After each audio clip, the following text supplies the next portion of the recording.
మెత్తగా అవ్వకుండా బాగా పొంగి ఉండాలంటే గోధుమ పిండిలో గుప్పెడు బొంబాయి రవ్వ లేదా బియ్యం పిండి కలిపి చూడండి.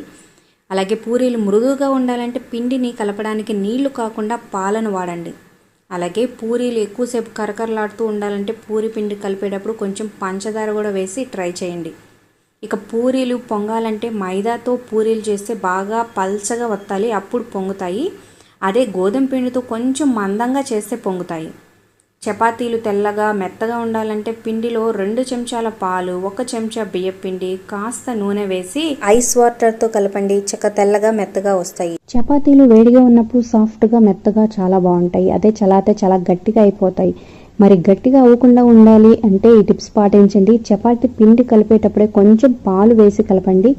అంతేకాకుండా చపాతీ ఒత్తినాక కొద్దిగా ఆయిల్ వేసి మడత పెట్టి మళ్ళీ ఒత్తుకుంటే చపాతీలు చాలాసేపు ఎక్కువ మెత్తగా ఉంటాయి. అలాగే ప్లాస్టిక్ బాక్స్లో కానీ మీరు ఎక్కడైనా స్టీల్ బాక్స్లో కానీ పెట్టాలనుకుంటే ఒక పేపర్ క్లాత్ లాంటి దాంట్లో ఈ చపాతీలు పెట్టి మొత్తం పైన కింద మొత్తం క్లోజ్ చేయండి.